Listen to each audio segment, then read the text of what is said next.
In the far reaches of the galaxy, where light itself falters and stars are swallowed by ruin, there exists a God who does not promise salvation through purity, but through decay. His name is whispered in fevered prayers and delirious laughter, carried on the stench of disease and the gentle hum of flies. Nurgle, the Lord of Pestilence, the great-grandfather, the bringer of plagues. To most his touch is damnation beyond measure, yet to those who surrender, his embrace is strangely warm, a comfort found only in surrendering to inevitability. Flesh rots, but fear fades. Minds fracture, but pain softens into song.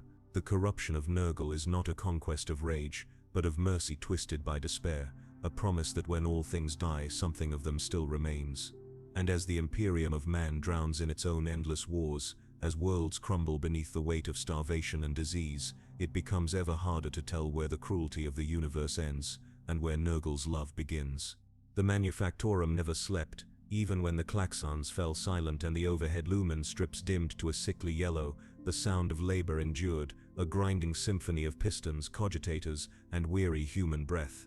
The air was thick with a metallic taste of vaporized oil and the ghostly sweetness of burnt promethium.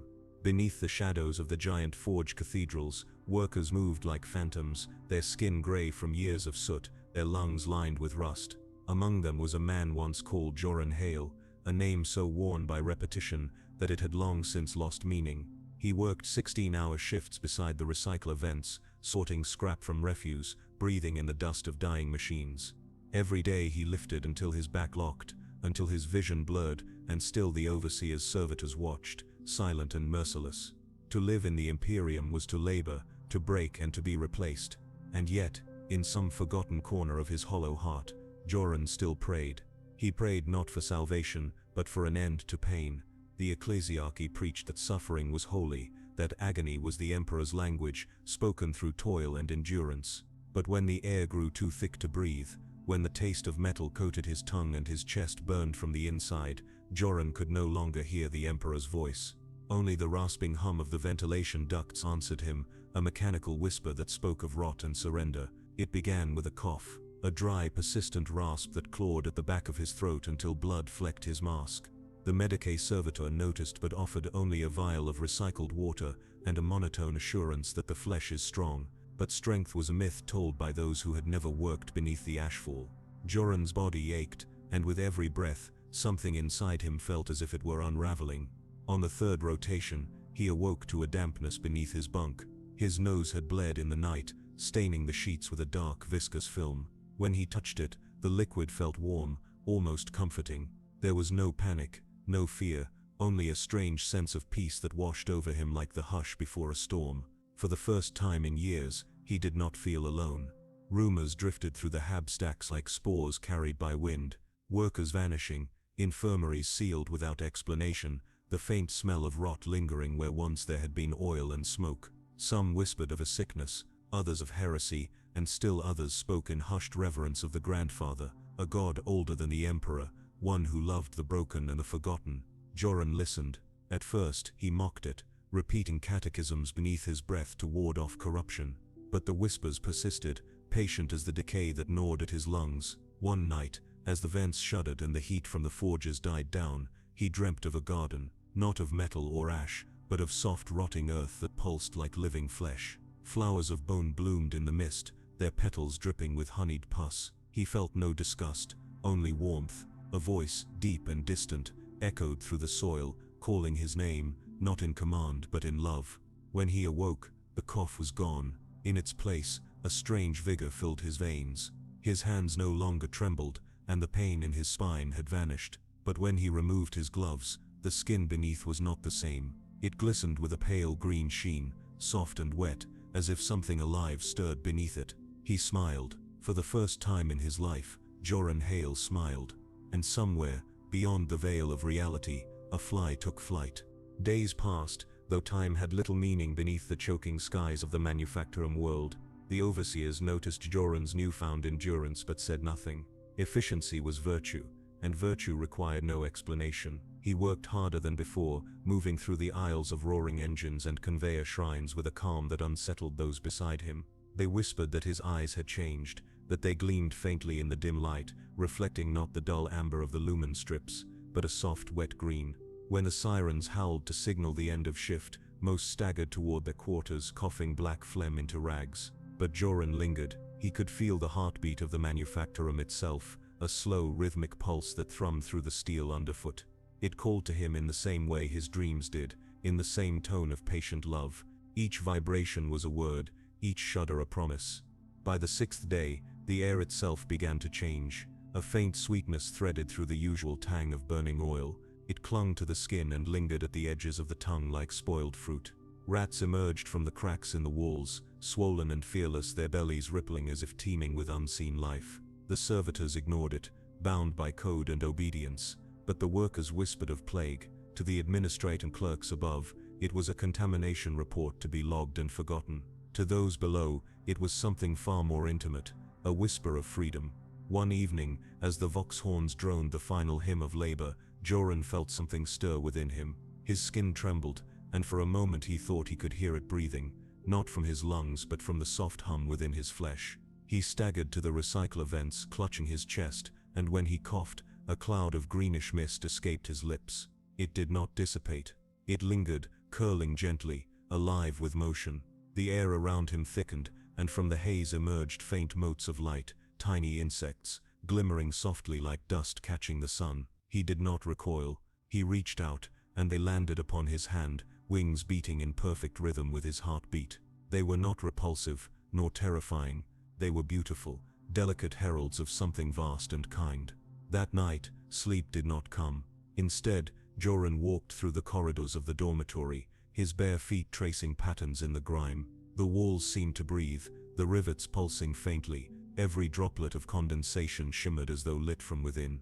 In the silence, he heard laughter, faint and bubbling, like the chuckle of a kindly old man.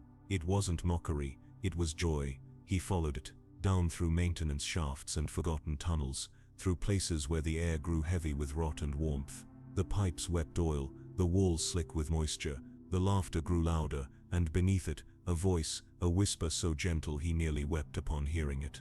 "Do not fear the end, my child." The words weren't heard so much as felt, echoing through marrow and memory. There is no death here. Only the garden. Only love. Joran fell to his knees. The tears that left his eyes were thick and milky, and when they struck the ground, small shoots of fungus bloomed from the cracks. He pressed his forehead against the steel floor, and for the first time since childhood, he prayed, not to the Emperor, but to the voice that had answered when the Emperor would not. In that prayer, there was no plea, only gratitude. When dawn came, the workers found him kneeling in the tunnel, surrounded by growths of soft pulsating mold that shimmered like dew. His face was serene, his lips curved into a faint smile. He did not speak, yet those who met his gaze claimed to feel warmth flood their chests, a comfort that dulled the pain of hunger and soot. Some recoiled, others wept, but none forgot. In the days that followed, more began to dream of gardens, and though the overseers tried to cleanse the lower habs with fire, the smoke carried the spores higher. The manufactorum's air scrubbers choked, its vents overflowed, and the first bloom of the plague took hold, not as death but as peace.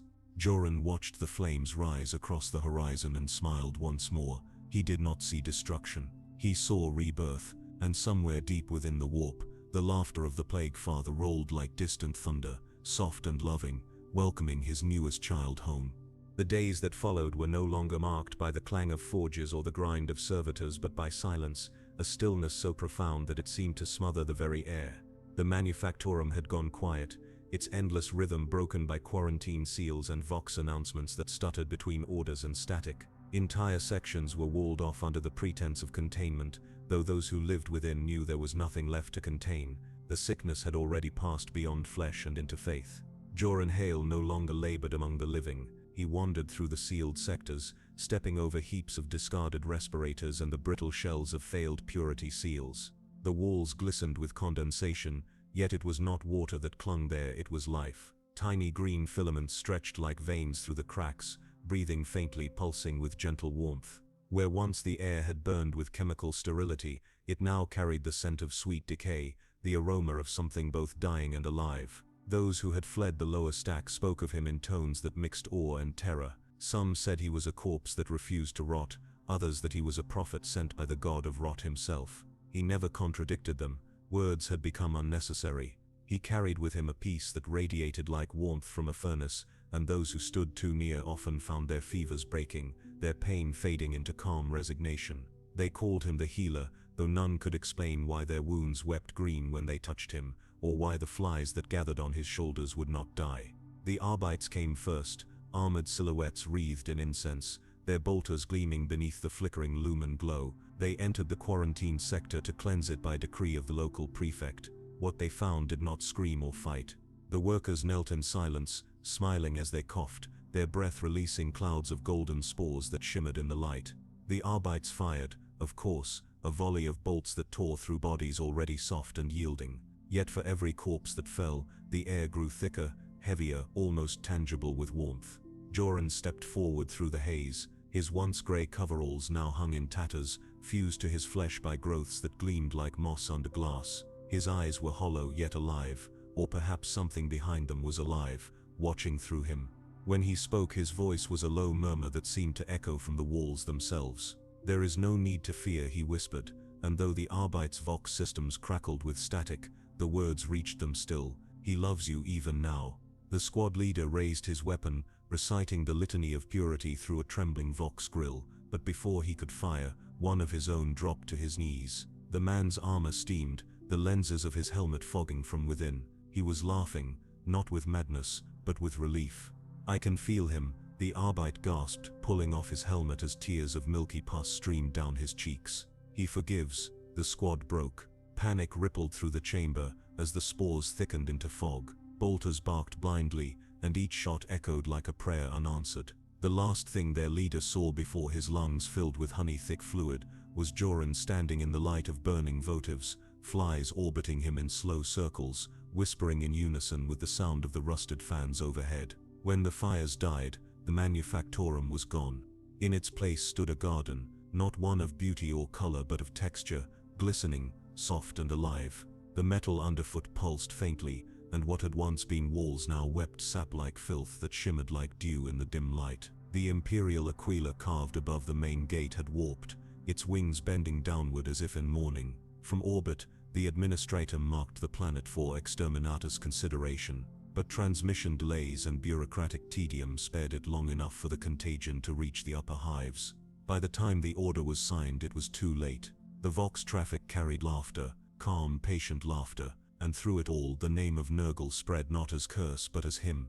Joran Hale's name was never recorded among the traitors or saints, yet in the silence that followed the manufactorum's fall, one could almost hear his voice carried on the wind. A whisper that promised rest, a warmth that no flame could burn away. In that quiet, the first rot had blossomed fully. The Imperium called it plague, the faithful called it peace, and somewhere in the endless garden beyond the veil, Grandfather Nurgle smiled. Days passed, though time had little meaning beneath the choking skies of the manufactorum world. The overseers noticed Joran's newfound endurance but said nothing.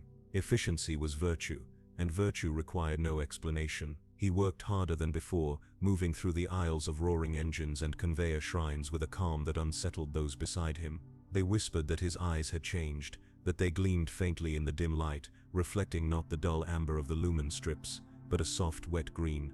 When the sirens howled to signal the end of shift, most staggered toward their quarters, coughing black phlegm into rags. But Joran lingered. He could feel the heartbeat of the manufactorum itself, a slow, rhythmic pulse that thrummed through the steel underfoot.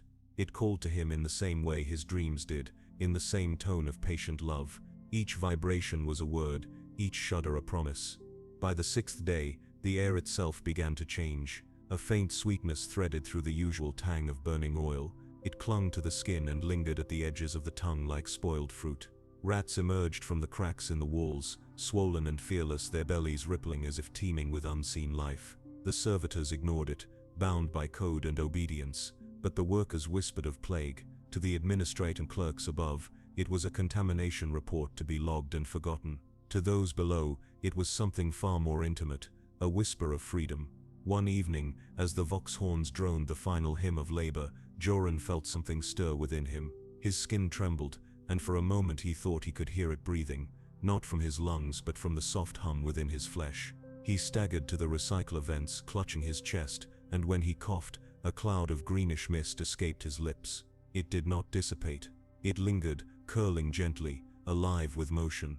The air around him thickened, and from the haze emerged faint motes of light, tiny insects, glimmering softly like dust catching the sun. He did not recoil. He reached out, and they landed upon his hand, wings beating in perfect rhythm with his heartbeat. They were not repulsive, nor terrifying. They were beautiful, delicate heralds of something vast and kind. That night, sleep did not come. Instead, Joran walked through the corridors of the dormitory, his bare feet tracing patterns in the grime. The walls seemed to breathe, the rivets pulsing faintly. Every droplet of condensation shimmered as though lit from within. In the silence, he heard laughter, faint and bubbling, like the chuckle of a kindly old man. It wasn't mockery, it was joy. He followed it, down through maintenance shafts and forgotten tunnels, through places where the air grew heavy with rot and warmth. The pipes wept oil, the walls slick with moisture. The laughter grew louder, and beneath it, a voice, a whisper so gentle he nearly wept upon hearing it. "Do not fear the end, my child." The words weren't heard so much as felt, echoing through marrow and memory. "There is no death here. Only the garden, only love." Joran fell to his knees. The tears that left his eyes were thick and milky, and when they struck the ground, small shoots of fungus bloomed from the cracks. He pressed his forehead against the steel floor, and for the first time since childhood, he prayed, not to the Emperor, but to the voice that had answered when the Emperor would not. In that prayer, there was no plea, only gratitude. When dawn came, the workers found him kneeling in the tunnel, surrounded by growths of soft pulsating mold that shimmered like dew. His face was serene, his lips curved into a faint smile. He did not speak, yet those who met his gaze claimed to feel warmth flood their chests, a comfort that dulled the pain of hunger and soot. Some recoiled, others wept, but none forgot. In the days that followed, more began to dream of gardens, and though the overseers tried to cleanse the lower habs with fire, the smoke carried the spores higher. The manufactorum's air scrubbers choked, its vents overflowed, and the first bloom of the plague took hold, not as death but as peace. Joran watched the flames rise across the horizon and smiled once more. He did not see destruction. He saw rebirth, and somewhere deep within the warp, the laughter of the Plague Father rolled like distant thunder, soft and loving, welcoming his newest child home. The transmission logs from orbit grew strange long before they fell silent. The astropaths aboard the cruiser Fidelitas Vox recorded dreams that bled into waking sight, visions of gardens blooming in the vacuum of space, vines curling through the hull, and the laughter of unseen things whispering through the choir's thoughts.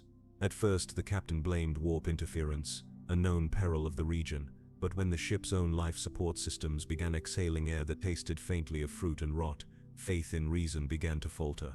Tech adepts performed purification rites upon the recycler units, chanting binary litanies while incense burned in mechanical hands, yet no ritual could drown the scent. The air was alive. It breathed in rhythm with the ship's engines, slow and content, as though the vessel itself had begun to dream. Down in the lower decks, where servitors hummed and slept among dripping pipes, the contagion found fertile ground. Workers and soldiers confined to the bowels of the ship began to show signs of what the Medicae called the green sleep. It started as a warmth behind the eyes, a lethargy that dulled pain and fear alike. Their speech slowed, their laughter deepened, and they began to hum in unison without knowing why. Some awoke covered in a soft film of moisture, others never awoke at all, their bodies sinking into a pulsing mulch that breathed as they had. The first officer ordered the lower decks sealed. It was a futile gesture. Within 2 solar days, spores had reached the command sanctum. The air filters became sanctuaries of growth, their interiors furred with vibrant moss that whispered as it moved. The captain, rigid in faith and bound by duty, ordered the ship purged with plasma fire. Yet when his officers moved to obey, the power conduits shuddered and died, lights flickering to a dim green twilight. The Vox crackled once more, and through the static came a voice, gentle, familiar, infinitely patient. "Why do you fear what you have always known?" it asked. "You have built an empire upon death, and called it life. Now let life return to you." The crew collapsed to their knees. Some tore at their uniforms, shedding the weight of rank and obedience. Others laughed until their throats bled.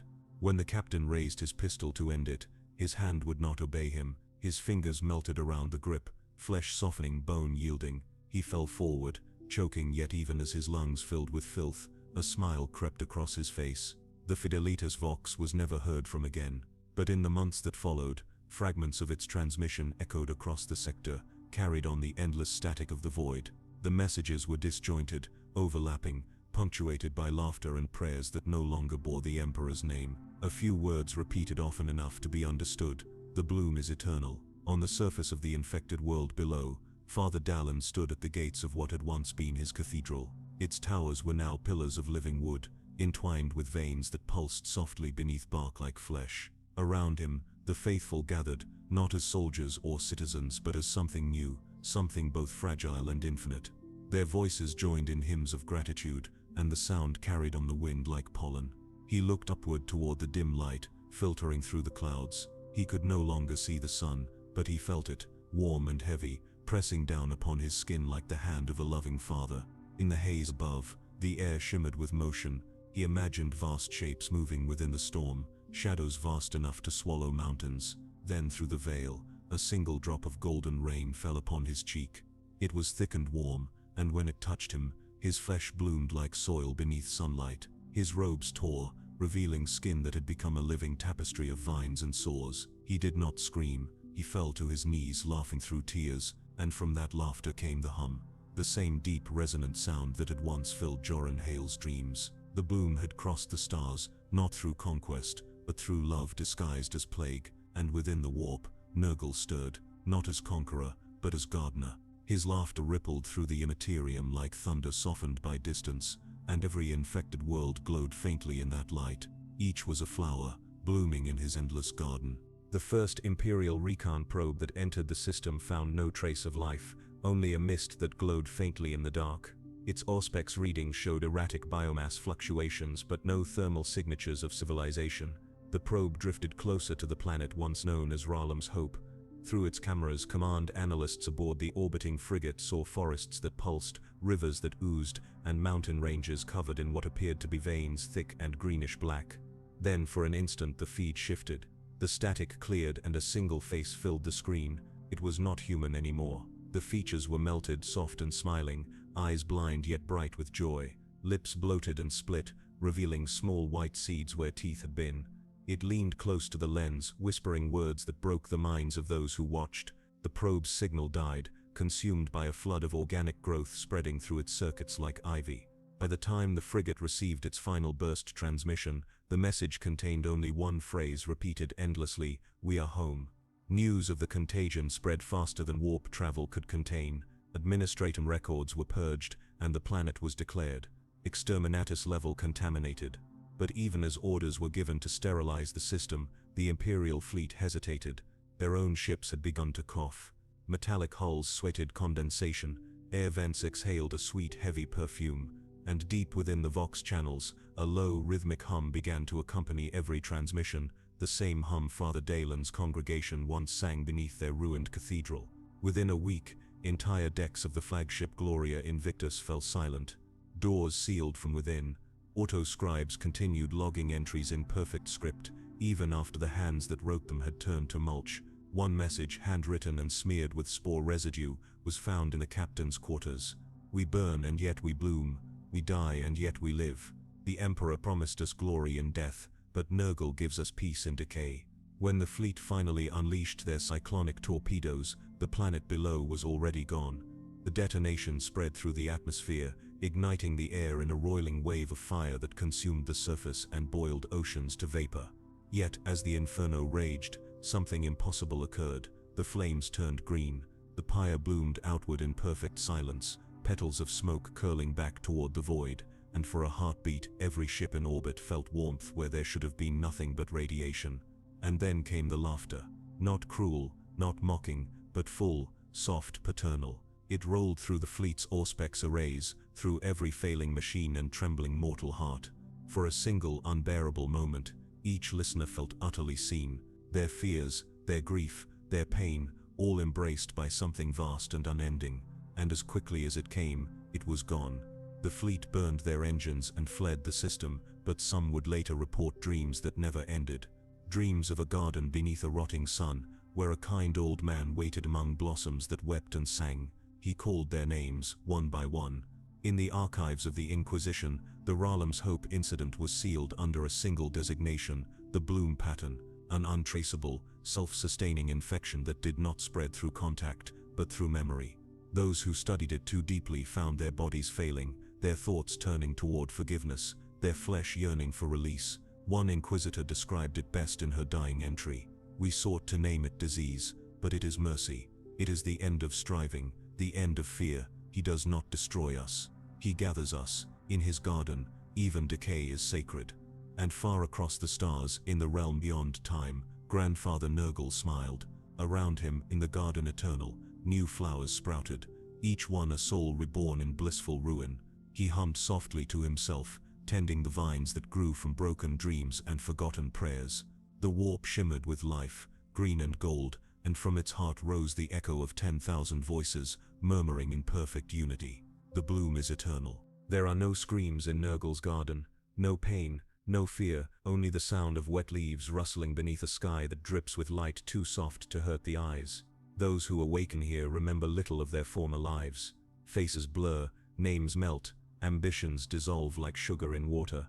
Yet within that loss, they find something infinitely strange: peace. The first breath after rebirth is always heavy. It enters the lungs like warm mist, carrying the scent of earth after rain and the faint sweetness of rot. Their bodies, once rigid and terrified, now move with the rhythm of life itself, pulsing, swelling, decaying, renewing. Flesh blossoms with colors that no mortal painter could ever mix: greens deep as ancient forests, yellows soft as autumn dawns, and pinks that shimmer like bruised fruit. Each sore is a flower, each boil, a seed of joy. Here, decay is not an end but a song. The Plague Father's laughter echoes through the vines and the bubbling pools. It is a sound that fills the air with kindness, a paternal chuckle that warms the heart even as it softens the bone.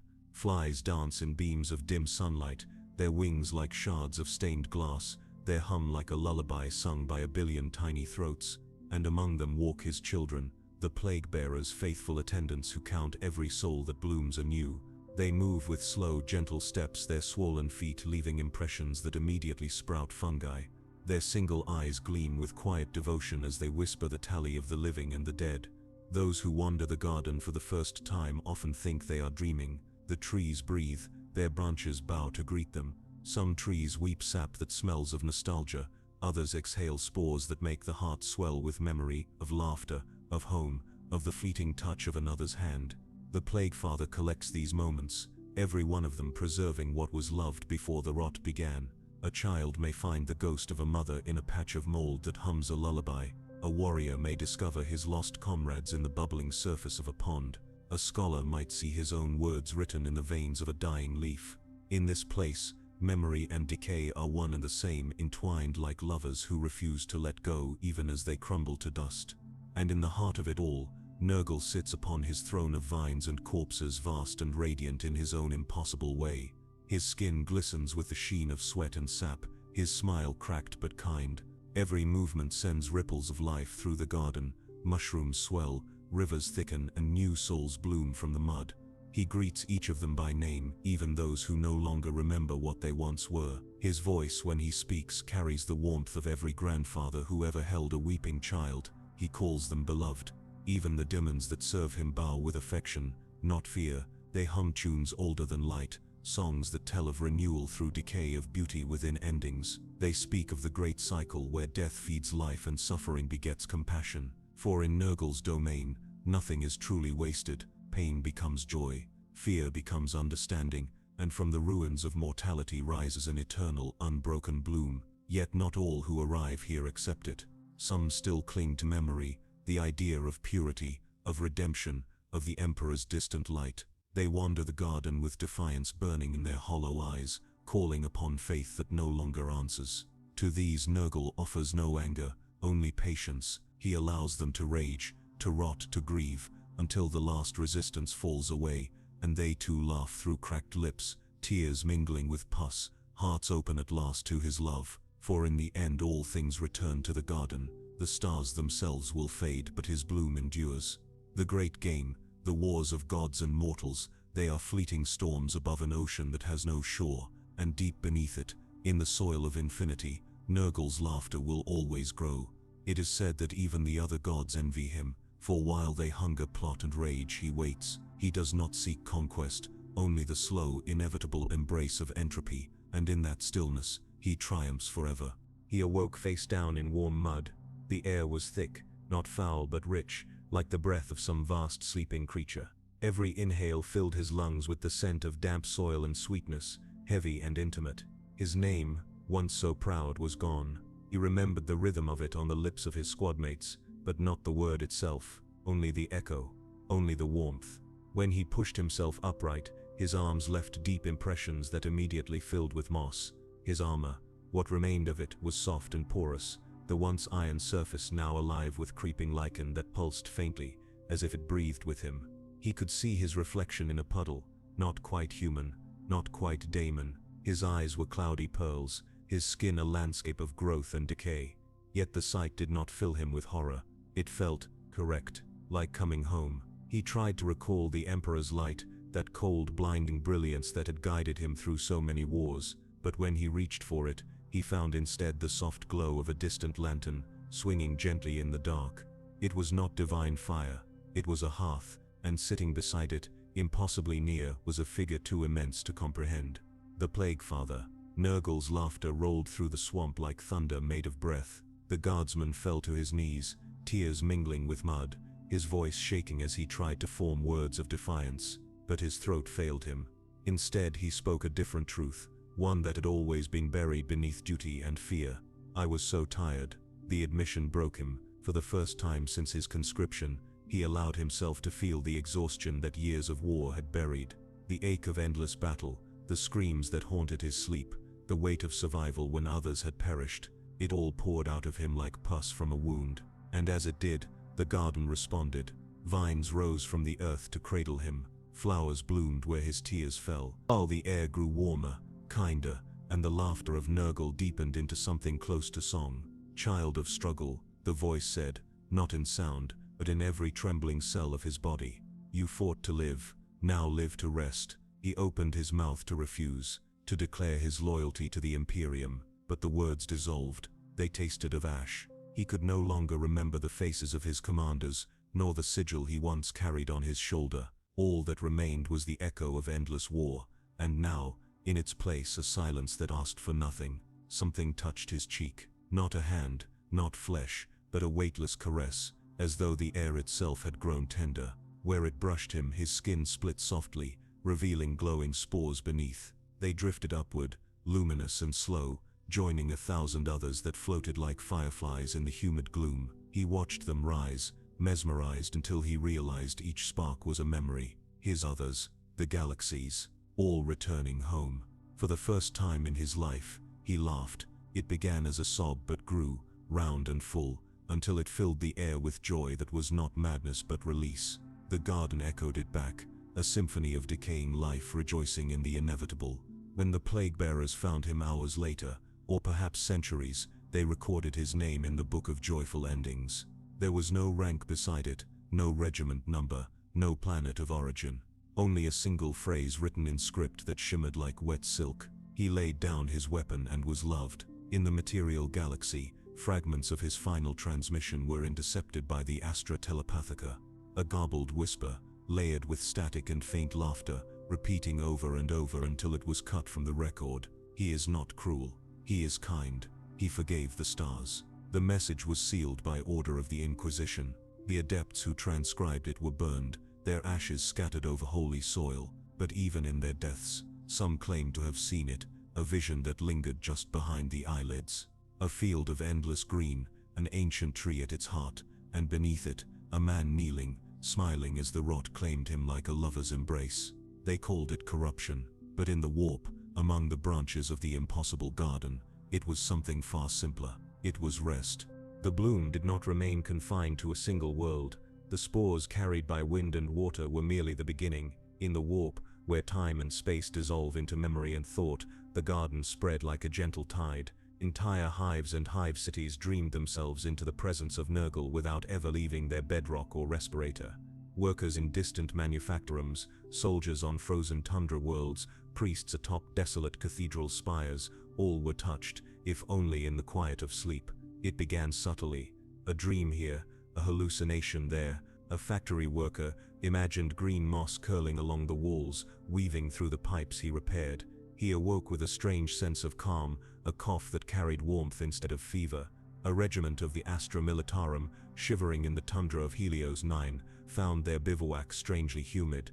Frost melted into mud, and in the snowdrift sprouts of pale green poked through the ice.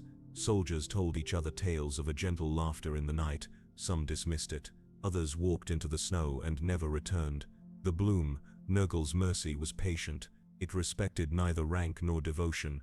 Nobles who had prayed for divine guidance dreamed of flowers blooming from the spires of terror itself. Administratum clerks saw the spreadsheets they clutched twist and writhe into vine-like forms, each number a seed, each entry a root. Their panic faded as the numbers hummed in harmony, and the spreadsheets became maps not of duty, but of belonging. Priests struggled first. The voices in their minds, once the Emperor's liturgy, now carried the gentle timbre of the Plague Father. Sermons dissolved into whispers. There is no need to suffer alone. Come rest, we bloom together. Those who resisted too violently found their prayers returned as honeyed pus, dripping from their lips. And still the bloom did not punish. It invited, it waited. Through the galaxy, patterns emerged. In worlds ravaged by war, soldiers reported sudden visions of gardens behind the gunmetal skies. A child orphaned by bombardment saw green shoots rise from the ruins of her home. A nobleman crippled in a duel found himself crawling among mushrooms the size of towers, the air ringing with patient laughter. In every corner, wherever life met death, Nurgle's mercy waited, soft and unyielding. In this way, the bloom became more than physical infection. It became desire, the longing for release, for serenity in a galaxy that offered only endless toil. Fleets drifting between stars hummed with dreams of verdant decay. Manufactorums smelled faintly of rot, even when filters were clean. The boundary between material and immaterial dissolved, until the idea of Nurgle's garden existed everywhere, waiting for those weary enough to see it. From the perspective of the Imperium, these were anomalies, outbreaks, incidents to be contained. They labeled them pestilence, heresy, hallucination. But the Plague Father did not care for labels. The bloom was neither weapon nor plague. It was a garden, infinite and eternal, and those who chose to surrender to it were given what the galaxy never could, rest. And deep within the warp, where the threads of reality trembled, Nurgle tended his ever-growing garden. Each new soul was a flower, each sigh a breeze, each tear a droplet, nourishing the soil. He moved among the roots of memory and flesh, hands gentle, laughter soft, welcoming all. The dead, the dying, the weary, all were children here, all were beloved. And somewhere, in the echoes of distant hives, the galaxy began to understand, not consciously, not rationally, but in the marrow-deep instinct of its living creatures. Decay was not an end, death was not final, and in that understanding, even the most faithful could feel it, a serenity that transcended fear, a bloom that was eternal. The galaxy had grown quieter, not in sound but in defiance. Worlds that once rang with the clamor of labor, the roar of manufactorums, and the hymns of the faithful now pulsed with a slow, deliberate calm. The Astra Militarum no longer marched with fervor, their banners drooped sodden with dew that smelled faintly of earth and rot. Cathedrals that had once resonated with the Emperor's divine fire now hummed with a different rhythm, the heartbeat of decay made alive. On the world of Corvallis, a hive spire once devoted to the worship of the god Emperor had fallen silent. Its bells, long rusted and cracked, no longer tolled for the faithful. Instead, the interior echoed with a different kind of music, soft, wet and persistent, like the hiss of growth against stone. Where priests once read scripture from gold-bound codices, they now traced verdant vines that crept along the dais and over the pews. They whispered blessings, not in the Emperor's name, but in the name of comfort, of the slow embrace of rot and renewal. Brother Calvin, a priest of no great renown, wandered the aisles in awe. His hands, once trembling with fervor, were now steady as he brushed his fingers over blossoms that pulsed faintly beneath his touch. Each flower exhaled a sigh of warmth, carrying with it the memory of those who had suffered on this world, soldiers, workers, children. Calvin could feel it all, a weight pressing gently on his heart, and though he had long been trained to resist corruption, he did not recoil. He could not. The warmth filled him with a serenity so deep it rivaled prayer itself. Outside the cathedral, the streets of Corvallis bore witness to a different kind of devotion. Citizens knelt in mud and moss, their bodies swelling and softening in time with the rhythms of the bloom. Children laughed without fear, their skin blossoming in hues of green and gold. Soldiers abandoned their posts, letting their weapons fall into the soil. Each sigh, each hum, each quiet exhalation fed the garden in ways imperceptible to those bound by logic and duty. Orders came from orbit, of course. Administratum commanders demanded compliance, purges and sterilizations. Yet the communication grids trembled with interference, a low hum that matched the heartbeat of the world below. Messages became unintelligible, then silent.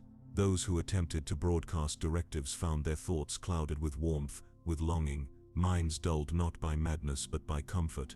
They did not resist. They could not resist. By the fourth cycle, Corvallis was no longer a world of faith or labor. It had become a garden, pulsating with life and decay in equal measure. And though the Imperium catalogued it as lost, as an anomaly of heresy and disease, it was in fact alive in a way that defied the rigid logic of men. The bloom had claimed it fully, and in doing so had shown what it meant to surrender entirely to Nurgle's mercy. The silence of the faithful was not empty. It was contemplative, it was patient, it was eternal. Those who once shouted prayers and commands now moved through the world with quiet reverence, their every breath a hymn to the soft enveloping power of decay. And through it all, the Plague Father watched. His laughter, though distant, resonated in every leaf, every fungus, every droplet of sap. The world itself seemed to breathe in sync with him, a slow, deliberate rhythm that spoke of peace rather than conquest. In the hive city of Varnath, the faithful had taken to the streets, not in revolt, but in ritual. Their devotion had shifted, unspoken yet unanimous, from the distant emperor to the gentle, inevitable hand of Nurgle. The priests, once stern and uncompromising, now guided processions of the sick and the dying through streets thick with moss and spores. Every footstep left a faint bloom, each gesture a prayer that was neither fear nor guilt, but acceptance. Among the cultists there was no haste, no violence. Their sermons spoke not of war, but of the art of yielding. Children danced in puddles of sweet decay, their laughter like tiny bells ringing in harmony with the soft drumming of spore-filled air. Adults knelt to tend the emerging growths along the gutters, shaping flowers and fungi as though tending altars. Even the most stoic soldiers found their rifles too heavy to lift. Instead they tended sprouts, their hands learning to cultivate life in the form of rot. The cults that emerged did not shout their devotion, they whispered it in acts of care, in subtle gestures that honored the cycle of life and death. They called their rituals the blessings of the bloom, ceremonies that required only attention, patience, and surrender. Watering a patch of fungal growth became as sacred as chanting any liturgy, and feeding decayed matter into the soil as vital as offering incense. Through these acts, every follower felt the presence of Nurgle without doubt or fear, a certainty that there was love in entropy, that decay was neither cruel nor meaningless, but profound and beautiful. The world itself responded.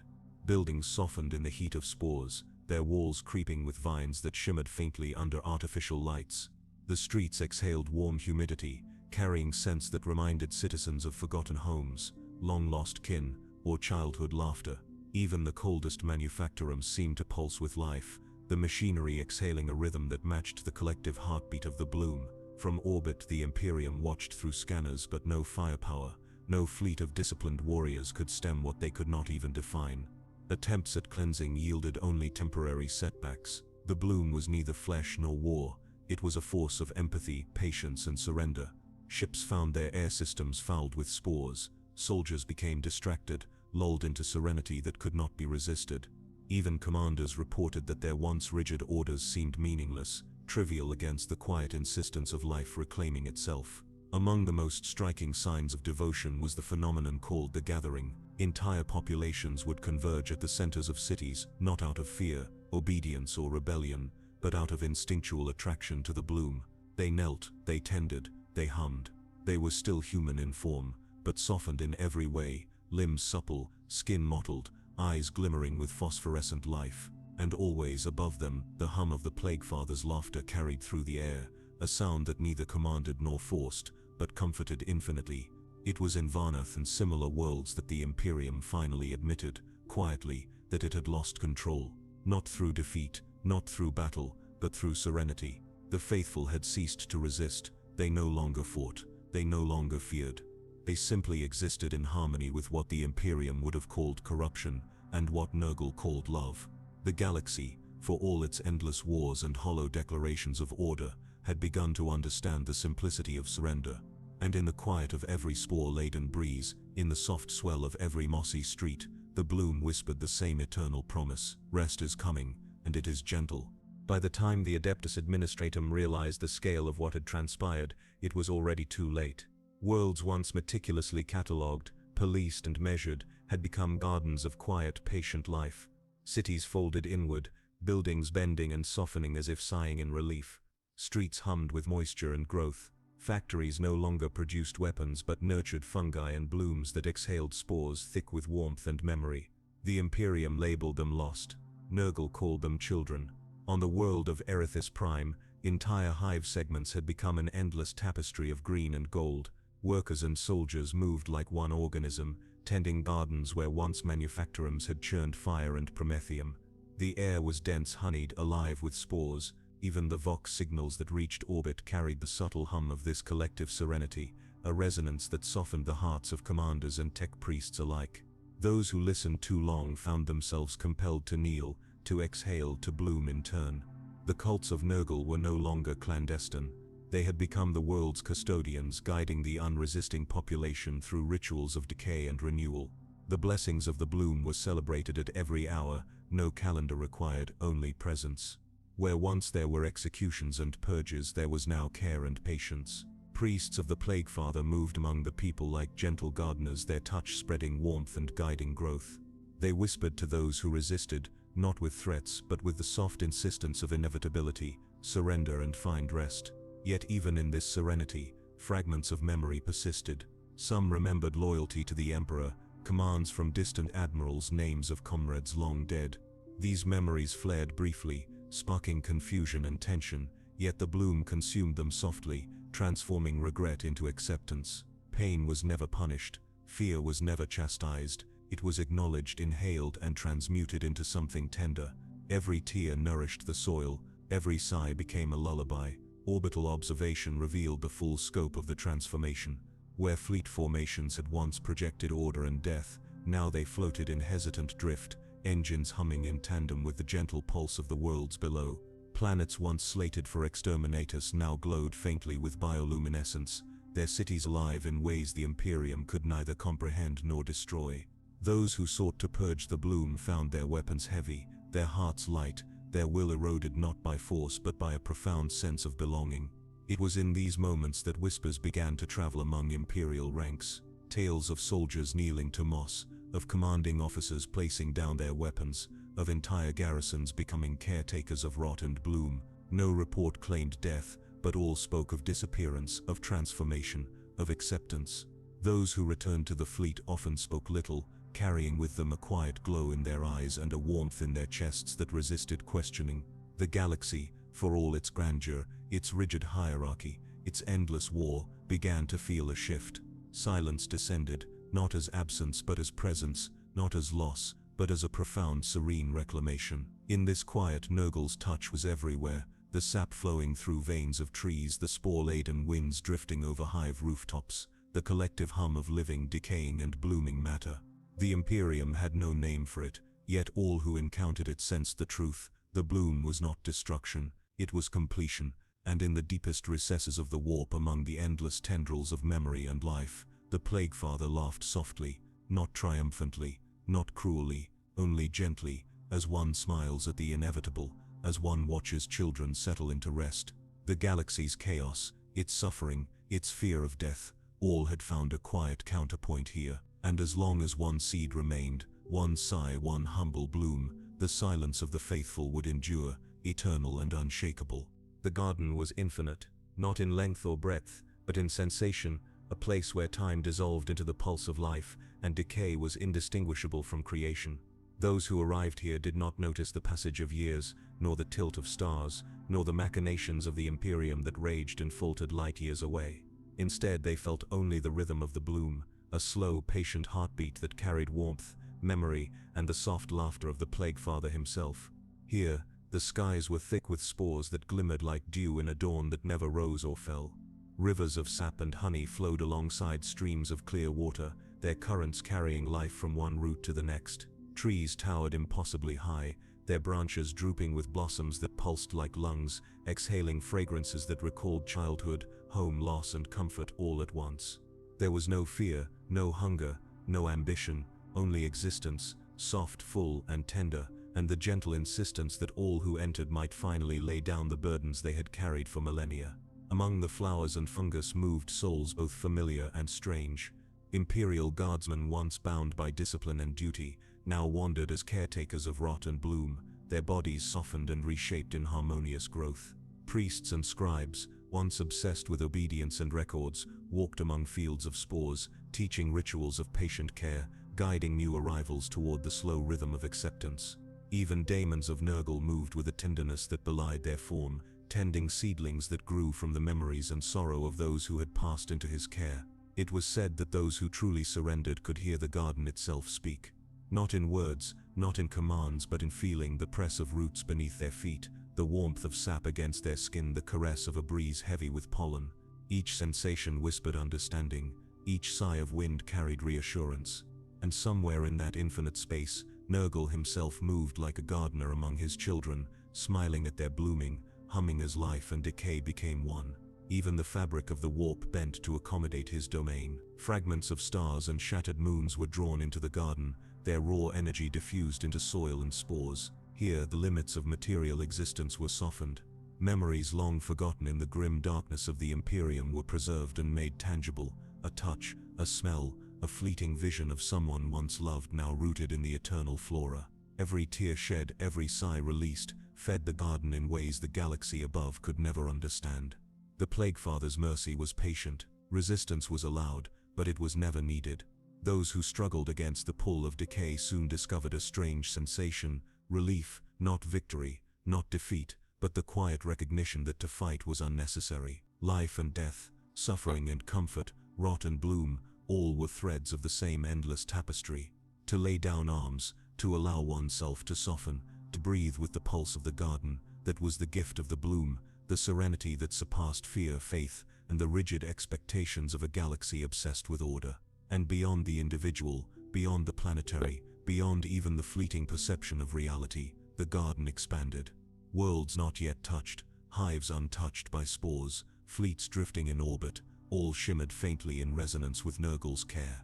The bloom was no longer merely contagion or devotion, it was a principle, a force, a lullaby carried through the warp, whispering the eternal truth to every creature weary of conflict. It was here, in this perfect balance, that the notion of peace became tangible, not the fragile, fleeting peace promised by the Emperor or the adeptus mechanicus, but a complete serenity born of acceptance and love. To those who entered, the garden did not demand belief, nor obedience, nor comprehension. It required only surrender, and in return offered rest, understanding, and the soft laughter that had followed countless children of the Plaguefather into bloom. The garden was eternal, and within it, decay was not death, suffering was not punishment, and corruption was not shame. Here all who came were beloved, all who fell into rot were cradled, and every sigh, every tear, every moment of surrender nourished the endless cycle.